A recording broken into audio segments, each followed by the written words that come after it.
In this video, I'm going to be talking about Aeoniums, how to care for them so that they thrive, and how to propagate them so that you get tons of these beautiful succulent plants for free.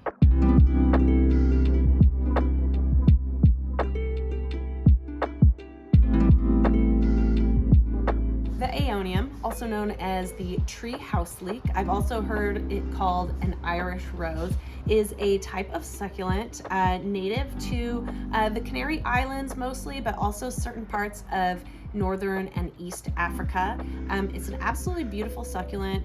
You can find it in tons of varieties and cultivars, and it's so easy to take care of when you know how.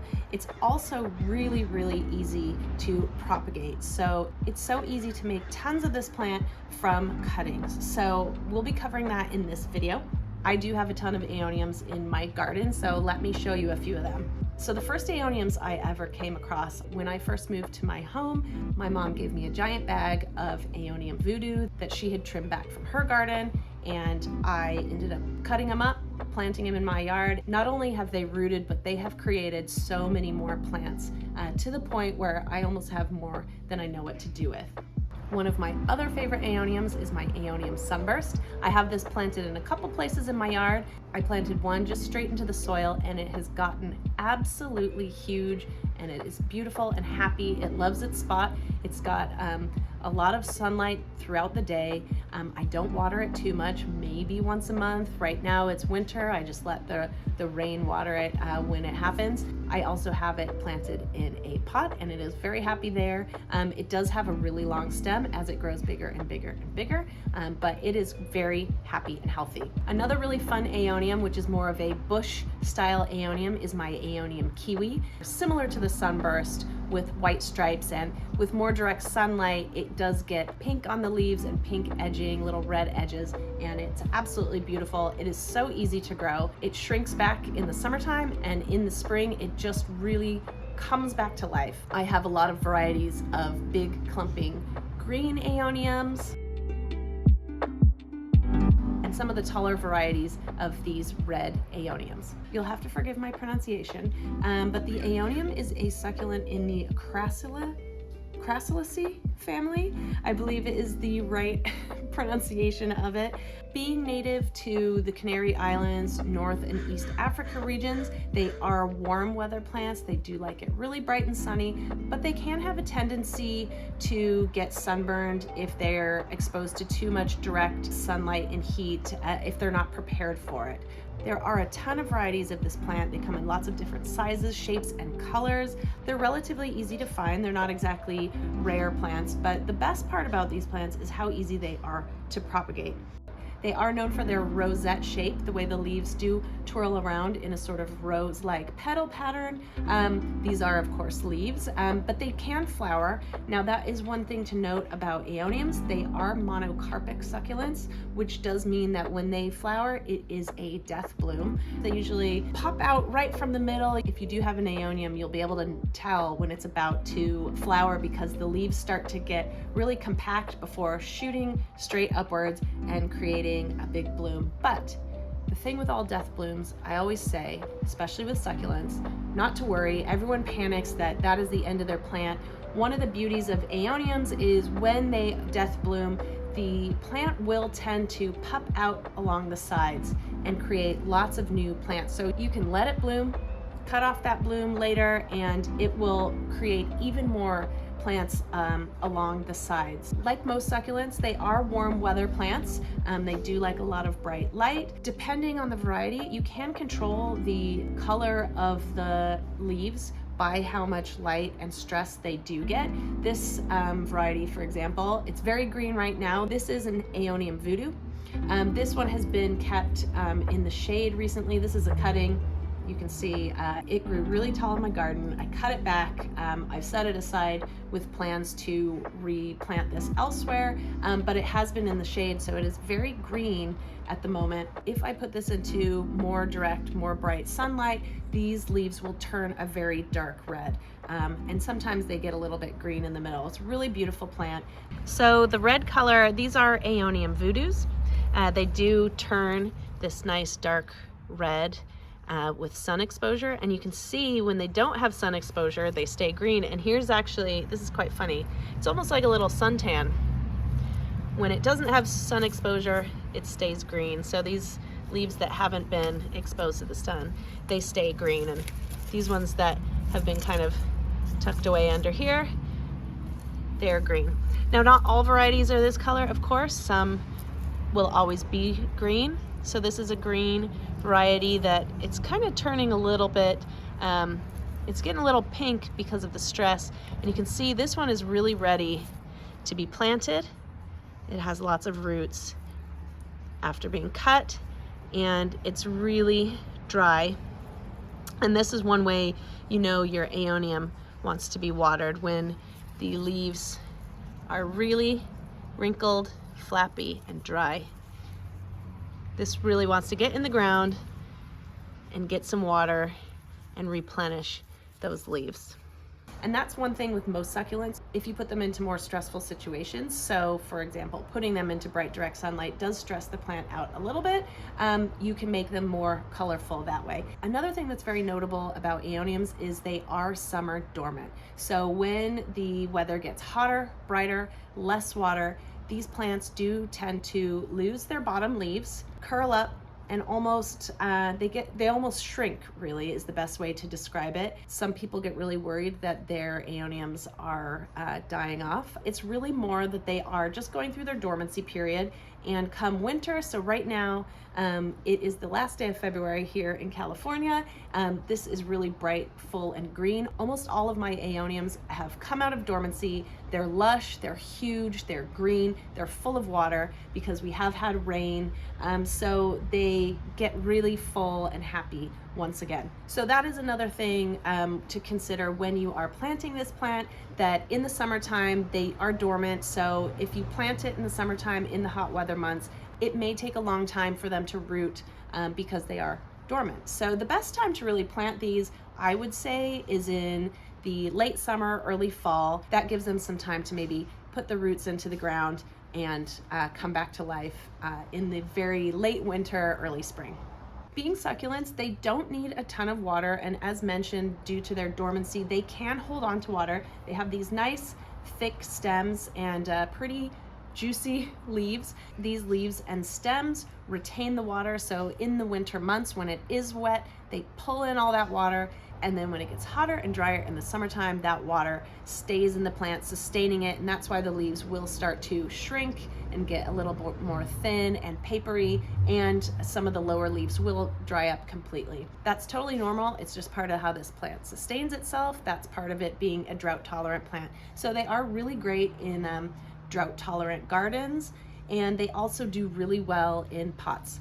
Aeoniums have pretty similar care to most succulents. Watering Aeoniums is like watering most succulents. They don't need to be watered that often. When your soil is fully, completely dry, when they're starting to show signs of drying out, thinner, more floppy leaves, that is a sign that your Aeoniums do need watering. As they do go dormant in the summer, you still want to water them, but don't expect them to make a full comeback. It is completely normal for them to kind of curl in and get very dry. They can die from lack of water, so you just want to find that balance of giving them enough water to sustain them. You do not want to overwater them, as they can rot. With any of these moisture holding stems, if moisture gets into there, if there's an injury to the stem and moisture gets in there, they can rot. And if that does happen, you can usually cut the rot away and they will bounce back. Since they are bright light plants, they do require that light to keep their nice compact form. When they are in lower light situations, they will get very leggy. So this one has had pretty bright light. This one I keep outside, and even though I did mention it has been in the shade, it's been bright indirect light. If these plants get in much more lower light situations, they will start to stretch. You'll see a lot more space in between the leaves, and that is that plant looking to find more sunlight. So sometimes people do keep these indoors and then they start to stretch out. So that's one thing. If you do have this plant indoors, you do want to keep it in as bright a light as you can. Otherwise it will stretch out and start to look a little bit leggy. Saying that, even in bright light situations, they do tend to grow very tall. And that's actually one of the things that makes this plant so easy to propagate, is that when this plant gets really tall, it's very easy for you to just snip off the top and replant that stem back into the soil below. But it is noted, and there's different varieties. Some grow taller than others, some are more bushy and compact, but these plants do tend to grow a little bit tall. Their stems can become pretty woody and tall. And if, for example, like this one was in my garden, it started getting too tall for my liking, the bottom was getting a little bit unstable, I literally just cracked it off. So you can simply snip off the stem, let it callus over, make sure that it is completely calloused over and dried up before you place into soil, and it will reroot so very easily. So here are my Aeonium cuttings that were grabbed from other parts of my yard. They sat out for several months, and I finally chopped them, and they've now been sitting in these trays for about a month. They've been calloused over, I'd say about a month. And you can see, so this is a calloused Aeonium. It's nice and dry, hard over. It's even started to root on its own. So that's, if you actually look at all of these, you'll see how easily they just want to start rooting. They will just really, I mean, look at this one. This is really ready to be put into soil and start growing on its own. So what's really cool about Aeoniums and propagating them as well is they can be part of what I like to call the dead garden. If you've snipped off the top and replanted an Aeonium rosette, you can keep the stem, you can plant it in the soil, and in each of the little dots where a leaf had previously been in contact with the stem, it will grow a new rosette. These things just grow so easily. You could even cut it into several places on this stick, for example, place them in the soil, and it will regrow tons of new Aeoniums. I have mentioned that in my yard, these things grow crazy. So I live in kind of coastal, southern, central California, and our climate is pretty Mediterranean. And so these plants are just so happy in this climate. They grow almost out of control. So I do tend to have to kind of cut them back from time to time, which is also why here in my hometown, a lot of times you do find neighbors leaving these out on the side of the road for free, and I do that myself because you just end up with so many more of them. As mentioned, when you cut the head, more will grow out. So it's really a great and easy plant to propagate. So I have been asked, can you propagate them from leaf alone? There are many succulents that only take one leaf, you pop it off the whole leaf, and you place it on some sort of substrate, soil or water or sphagnum moss, and they will grow whole new plants. So can you do that with Aeoniums? Yes and no. So you can, but I have never been successful. So maybe that's just me. So I'm not saying you can't do it. I'm just saying I think it's a little bit more difficult than other types of succulent leaves. So, and I think part of that is the leaves are much thinner. They're not as fat and thick as, say, a Graptivaria style of succulent, which just has so much moisture and nutrition. They do have a tendency to dry out a little bit quicker and more easily than other types of succulents. It's not to say you can't do it, it's just to say it's not quite as easy as other succulents. So for me, the easiest way to propagate this plant is using the stem, and I'm going to show you how to do it. You don't have to have Aeonium even this big. You can do it on all sizes of Aeoniums. All you need is the rosette and a stem. So right now, this I pulled out of my yard. I could simply place this straight back into the soil and it would grow. But it's a bit long. That's part of the reason I cut it, and woody. And so I want to maybe create two separate Aeoniums from this stem, and then I'm going to keep the stem and show you how you can grow that stem and make even more Aeoniums from that. So all you need to do is making sure that you have enough of a stem to stick in the soil, or You know, it's up to you if you want one taller, but I find these grow so quickly that I don't need a really tall stem. I have some nice clean clippers, and all I need to do is simply give that a cut. And now I'm gonna let this sit aside and callus over. If I planted this directly into the soil now, as long as it was dry soil and it wasn't gonna be watered for a while, it would be fine. But if there's even a hint of moisture in the soil, you're gonna wanna let that callus over. It could be a day, it could be 10 days, it could be a month, it could be 2 months. These will survive for a long time. I recommend maybe leaving it at least a week or two. You really don't wanna let any moisture get into that stem and produce any rot. But all you need to do is cut that, set that aside. I'm gonna do the same with this one. All right, I've cut that. I'm gonna set it aside, and I could just throw this away if I wanted to, or I could then cut this into smaller pieces. And this lower part is pretty woody. I think the kind of more moist top is a little bit better. Again, I could just stick this one into the soil and it would probably grow, but I'm gonna set these aside and let them callus over. So here's one I calloused over earlier. Aeonium prefer like a cactus and succulent mix. That means it's like a well-draining soil. This one has some more grittiness, some sand. Usually there's other materials in it that helps it be well-draining, like lava rock or perlite. And all you do, simply stick it in the soil, and that is it. This will grow. This will grow very quickly. So these are the branches I cut earlier. Now let's pretend that this is calloused over, right? All I need to do, same thing, stick that in the soil, and out of each one of these little dots where leaves had originally been stuck on there, those will create new little rosettes of the plant, and you will get numerous plants out of this one. Now, I'm gonna take this out because it has not calloused over and my soil does have some moisture in it. As mentioned, this one was calloused over, so it's good. And you could put a bunch of these in this and it would be fine. You don't have to go the soil route. You could propagate these in water. As long as they're calloused over, they will be just fine. They will grow roots, they will continue to grow. So it's really up to you if you want to just stick it straight in the soil. That to me is the easiest way to propagate a whole new plant. Here is an Aeonium stem that I cut and just placed straight into some soil here.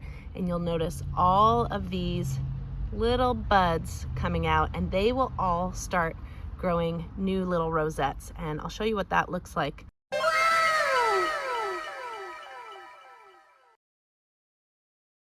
So here's another Aeonium. This one got really tall. I cut the top of the stem. I planted that Aeonium elsewhere, and all of these little baby rosettes started coming out of here. So you could pick off all of these rosettes, and then you've got a ton of new plants. I count at least 3, if not 4 here. Or you could let this just grow and be a full plant as it is. So these are some little Aeonium kiwis that I just had little tiny buds of, and I simply cut them, trim them, place them here in this propagation tray, and they are really pretty happy. They grew roots and grew into the soil fairly quickly and easily. Here's an Aeonium. It's just planted here in this vase. I usually have this indoors, but it's winter, so I wanted to let it get some more sun exposure, and it really is happy. It's almost like a little flower arrangement, but it is a succulent. If you are putting Aeoniums into a pot, you do want to make sure it does have drainage. Being succulents, they do want to be in nice, well-draining soil. They don't want to be stuck in soggy soil. So be sure that you're either using a pot that has a drainage hole or a cache pot. Unfortunately, Aeoniums are not immune to pests. This is one of my Aeoniums that is dealing with a pretty bad mealy bug problem. You can kind of see inside there all that white dust, and a lot of the leaves have really been affected. So I'm in the middle of treating this. This is a really very bad case of mealybugs. Now, one of the beautiful things about Aeoniums is the way the leaves are really compact together, but that's also one of the downsides when it comes to mealybugs, because the mealybugs just love hiding in between those leaves. One way to tell if you've got mealybugs is ants.